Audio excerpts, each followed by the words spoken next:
Hello everybody, this is Fernando for the latest Urban Legends video.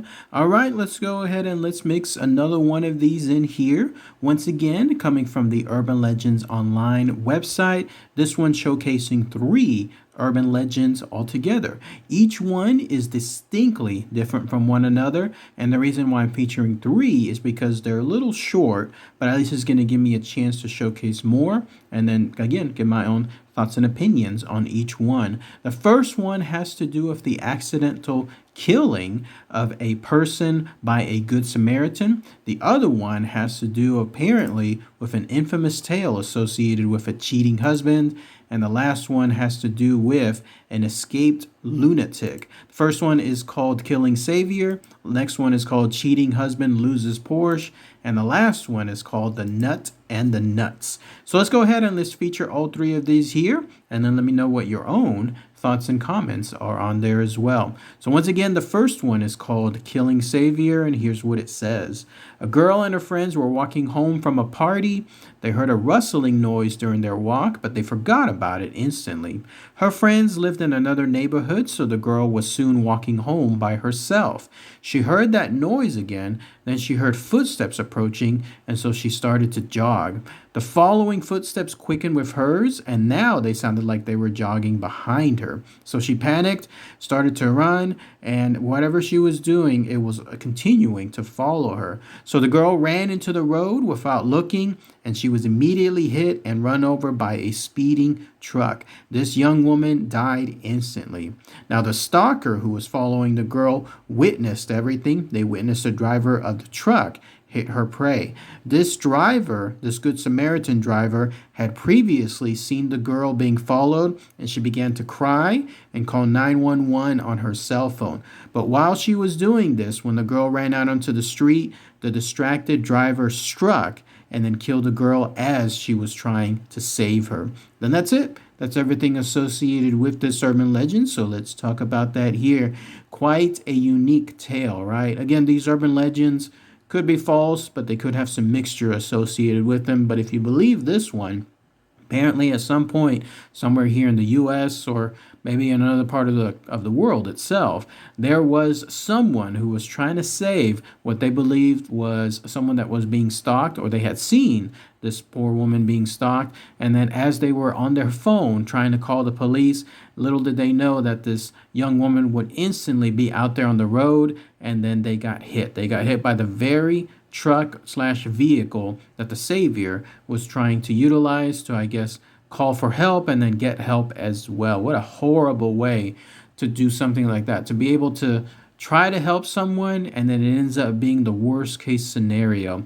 No known indication as to what happened to that stalker, who they were. Instead that they witnessed the driver of the truck get their prey, but they didn't say anything else, so most likely they would have left out of there, like would have scrammed out as quickly as possible. And then whoever that Good Samaritan driver was, they're now going to be haunted by that unfortunate, very tragic circumstance. Next one is called Cheating Husband Loses Porsche. There's actually 2 versions of this. Here's the first one. A man saw an ad in the paper for an almost new Porsche in excellent condition. The price was $50.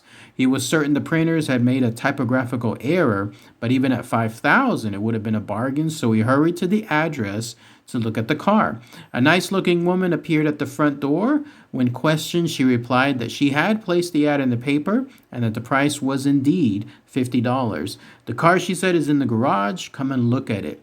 And so this fellow was overwhelmed. It was indeed a beautiful Porsche, and as the ad promised, it was nearly new. He asked if he could drive the car around the block. The woman said, of course, and then went with him. And so the Porsche drove like a dream. The young man peeled off $50, handed it over to her, somewhat sheepishly, and the woman gave him the necessary title papers, and now the car was his. Finally, the new owner couldn't stand it any longer. He had to know why the woman would sell the Porsche at such a ridiculously low price. Her reply was simple. With a half smile on her face, she said, "My husband ran off with his secretary a few days ago and left a note instructing me to sell the car and the house and to send them the money." And then here's the other version of that tale. Apparently, Who knows if this is true? Who knows if this is not? Let me know if anyone knows more local information. But there was a British radio DJ by the name of Tim Shaw. He had been conducting a steamy interview with Jody Marsh when he declared over the airwaves that he would leave his wife and his 2 children for her. And so, listening at home, Mr. Shaw's wife, Haley, was infuriated by the proposition and decided to log onto eBay, where she posted his Lotus eSpirit Turbo under the buy it now price of £50. I need to get rid of this car immediately, ideally in the next 3 to 4 hours before my cheating blank hole of a husband gets home to find it gone and all his belongings in the street, read the online posting. Within minutes, the offer was snapped up by a buyer who later insisted to an inquiring local newspaper that he wished to remain anonymous. This is a true story that occurred a few years ago in England. I have nothing I can comment on here because, again, I don't know how true this is. I don't even know who these people are, if they really are real. But if someone is there, I guess, in England and heard about this tale or this urban legend, if there's any merit or if it's all just 100% false, let me know. Post it in the comments below. You can see, though, it's a different version, or maybe it was the original version of the other urban legend, and maybe one essentially created the other, or vice versa. The last one is called The Nut and the Nuts, and here's what it says. A young woman was driving alone one night near the local insane asylum when she heard on the radio that a dangerous lunatic had escaped. Within minutes, she heard a pop and felt one of her tires go flat. She built up her nerve and got out and began to change that tire. Just as she slid the spare on, she noticed a man in a plain white uniform staring at her from the bushes. Startled, she dropped the lug nuts and heard them scatter all over the ground. As she vainly searched in the darkness for the scattered lug nuts, she heard this man slowly approaching. Terrified, she asked herself in a trembling voice, "What am I going to do now?"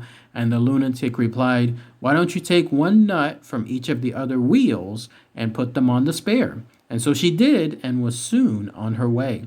And then that's it. That's everything associated with this urban legend. I told you that each one of them were going to be short, right? So let's go ahead and let's talk about that here. I don't know what to make of this urban legend. Like, it reads almost like it's going to be a scary one, but then it sounds like he was giving helpful advice. Not 100% sure when it comes to lug nuts if they can operate with one missing, like the lunatic apparently suggested. Take one from each of the other wheels and then use them on the spare. But I'm guessing if you place them in a certain pattern, then it should be fine. Let me know in the comments if anyone knows if this is true, or there may be the other side, that the lunatic was giving her false information that would potentially cause the tires, the rest of them, to fly off. And if that were the case, it could doom her afterwards. I was reading it both ways. I could see either the lunatic being helpful or the lunatic being sadistic and giving her bad advice that she would have no clue as to the whereabouts of it afterward, considering that she just openly took that advice and then ran on her way. But let me know. Let me know in the comments below. Or maybe she knew that it was bad advice, but she had to get out of there, and so she played a ruse. Like, in other words, she pretended like she didn't know that it was bad advice, but she had to get out of there, and then later on she would be in an area that she could truly take care of her car. Maybe that's the case too. Maybe she was truly smarter than she actually let on when it came to talking to that lunatic. But let me know in the comments below. All right, everybody, thanks again as always. Take care. Bye.